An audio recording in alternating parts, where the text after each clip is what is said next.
Hi, everyone. Welcome back to another lesson on English Talk. I'm Emily. And I'm Jack. It's always great to have you here learning English with us. So, Jack, today's lesson is a little different from our usual videos. Oh, different how? Today, I want to tell you a real story about someone I know. Ooh, I love stories. Who is it about? It's about a friend of mine. Her name is Sarah. And what happened to her at a hotel in London last year? I think so many people watching right now will recognize this feeling. What happened? Well, let me tell you the whole story. And while I tell it, I want everyone watching to listen carefully. Because inside Sarah's story, there are some very important English lessons for all of us. I'm already curious. Let's hear it. So, Sarah is 27 years old. She is from Brazil. She works as a graphic designer. And last year, she got the most exciting news of her life. What was the news? Her company sent her to London for a work conference. 5 days alone. Her first time in an English-speaking country. Her first time traveling internationally by herself. Oh, wow. That is exciting, but also very scary. Exactly. Both things at the same time. She was so excited on the plane. She practiced her English in her notebook. She wrote down phrases. She felt ready. And then she arrived at the hotel. She walked through the big glass doors. Everything looked so beautiful and professional. A man in a suit stood behind the front desk. He looked up, smiled, and said, "Good evening. Welcome to the Grand Hotel. How can I help you tonight?" And Sarah, who had practiced all those phrases on the plane, completely forgot every single word. Oh, no. The moment you actually need the English, it just disappears. Every single word. Gone. She looked at him and said, "Hello, I book room. My name's Sarah. Give me key, please." Oh, I felt that. The man was very kind. He understood her. But Sarah told me later she felt so embarrassed. She stood at that front desk and thought, I studied English for 2 years. Why can't I say a simple sentence? I think everyone watching knows exactly how Sarah felt in that moment. And that is why we are here today, because what Sarah said was not wrong, but it was not natural. And the natural version is actually not much harder. It just needs a few small changes. So today we are going to fix Sarah's hotel English step by step. Step by step. Let's start from the very beginning. So, Sarah walked up to the front desk and said, "I book room. Give me key, please." Let's look at this sentence together. Jack, what sounds unnatural here? I book room. Something feels wrong there. Exactly. I book room is missing two things. First, a before room. Always a room, not just room. Second, I book should be I have a reservation, because the booking already happened before she arrived. I have a reservation. So instead of saying what she did, she says what already exists. Perfect. I have a reservation under the name Sarah. That one sentence tells the staff member everything they need, politely and naturally. I have a reservation under the name Sarah. That sounds so professional. Say it out loud. I have a reservation under the name Sarah. Now, give me key, please. This is the second problem. What is wrong with give me, Jack? We talked about this before. Give me sounds too direct, too demanding, even if you don't mean it that way. Exactly. In any service situation, restaurant, airport, hotel, never give me. Always could I have or I'd like.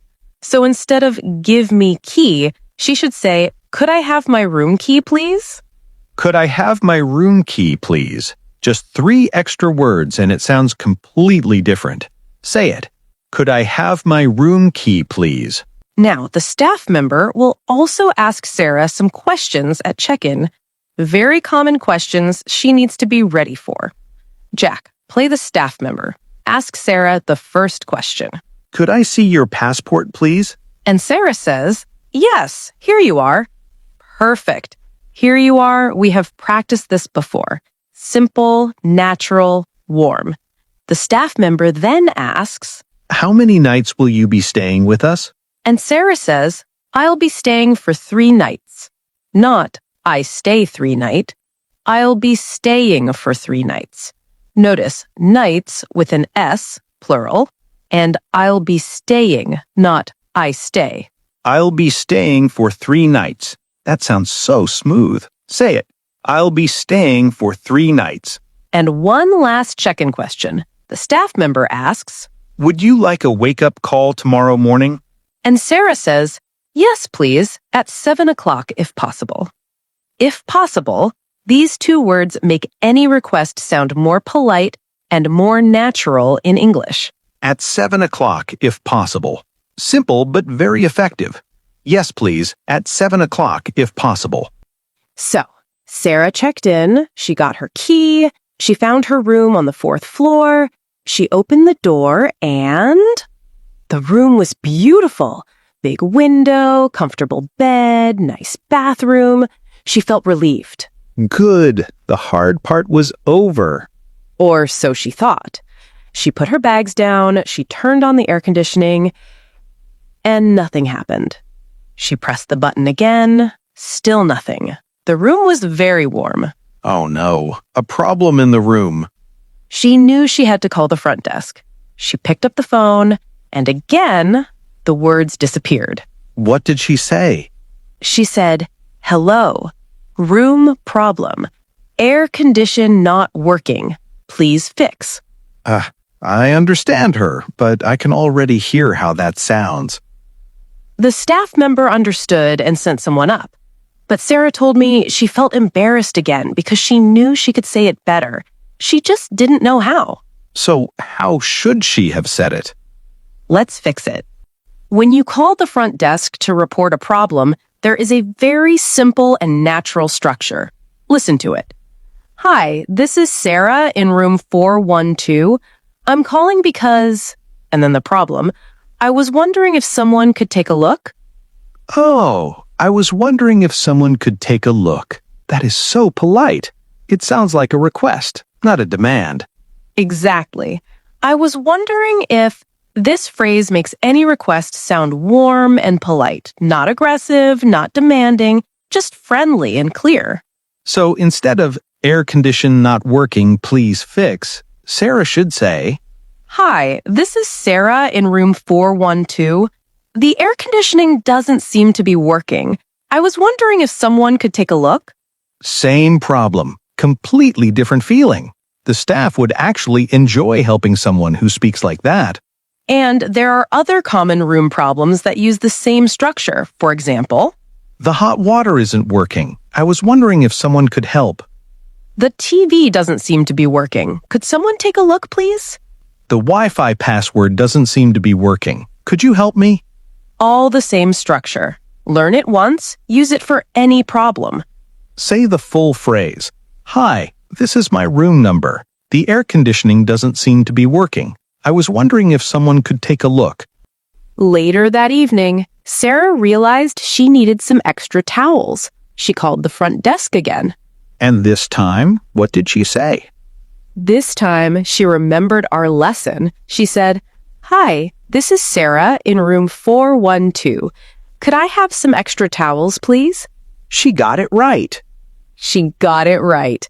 Could I have works for asking for anything at a hotel. Extra towels, extra pillows, a toothbrush, a charger, anything. Could I have some extra pillows, please? Could I have a phone charger, please? Same phrase, any request. And there is one more very useful phrase for hotels. When you need something and you are not sure what it is called in English, you can always say, Excuse me, could you help me with something, please? And then the staff member will ask what you need, and you can point or describe it simply. Exactly. Could you help me with something is your emergency phrase. When words fail, this phrase opens the door. Say it. Excuse me, could you help me with something, please? The next morning, Sarah woke up early. She went down for breakfast. The breakfast was included with her room, which means she didn't need to pay for it separately. Nice! Free breakfast is always good. Always. She sat down. A staff member came over and asked, "Good morning. Can I get you some coffee or tea?" And this time, Sarah smiled and said, "Good morning. I'd like a coffee, please, with milk if possible." With milk if possible. She used if possible again, just like we practiced. She remembered, and the staff member smiled at her, a real warm smile, and said, "Of course, coming right up." And Sarah told me that small moment made her feel so good. Not because her English was perfect, but because it was natural, because it felt like a real conversation between two people. That feeling when English just flows, that is what everyone is working toward. Exactly that feeling. On her last morning, Sarah had to check out. She went to the front desk with her bags. The staff member smiled and said, "Good morning. Are you checking out today?" And Sarah said, "Yes, I'm checking out of room 412. Could I have my bill, please?" Simple, natural, confident. Let's break it down. I'm checking out of room 412. Checking out means you are leaving the hotel and returning your key. Always say your room number. It helps the staff find your account quickly. And, could I have my bill, please? Same as the restaurant. Same polite phrase works everywhere. The staff member might then say, "Of course. Did you take anything from the minibar?" The minibar is the small fridge in your room with drinks and snacks. If you used it, you need to pay. If not, you say, No, I didn't use the minibar. or if you did use it, Yes, I had one water and one juice. simple and honest. The staff will add it to your bill. Practice the checkout. Say it out loud. Good morning. I'm checking out of room 412. Could I have my bill, please? And when you are leaving, as you walk out, one warm, natural phrase to say to the staff is, Thank you so much. I had a wonderful stay. "I had a wonderful stay." That one sentence leaves a beautiful last impression, and you will mean it because now you have the English to enjoy your stay fully. Say it. Thank you so much. I had a wonderful stay. Let's go through all of Sarah's key phrases one more time. These are your hotel English essentials. Say each one out loud with Jack. Checking in. I have a reservation under the name, your name. I'll be staying for 3 nights. Asking for things. Could I have my room key, please? Could I have some extra towels, please? Reporting a problem. The air conditioning doesn't seem to be working. I was wondering if someone could take a look. Asking for help. Excuse me, could you help me with something, please? Checking out. I'm checking out of room 412. Could I have my bill, please? Leaving. Thank you so much. I had a wonderful stay. 8 phrases. That is your complete hotel English toolkit. Sarah learned all of these, and by day 3 of her trip, she was using them naturally without thinking. From give me key, please, to I had a wonderful stay, that is real progress. Let me tell you how Sarah's story ended. Please, yes. On her last morning, she checked out. She said all the right things. Natural, confident, warm. As she walked toward the door, the same man who had checked her in 5 days earlier called out, "Miss Sarah, it was wonderful having you with us. Please come back and visit us again." And Sarah turned around and said, "Thank you so much. I absolutely will." She walked out of that hotel and she cried a little. Not from embarrassment like that first evening, but from joy. Because she had done it. 5 days in London, alone, in English, and she had handled every single situation. That feeling, I think that is what everyone watching is working toward. Not perfect English, just, I can handle this. I can handle this. That is the goal. And today, You have the phrases to get there. Before we finish, I want to say something directly to everyone watching. Go ahead. Sarah's story is not unusual. Almost every English learner has had a moment like Sarah's first evening at that hotel. The words disappear, you feel embarrassed, you think, why can't I do this? But here is what Sarah's story also shows. With the right phrases and a little practice, that feeling changes quickly. By day 3, Sarah was confident, not because her English was suddenly perfect, but because she had the right tools. She knew what to say, and knowing what to say, that changes everything. You have those tools now. Use them. Okay, here is your challenge for today. In the comments below, I want you to finish this sentence.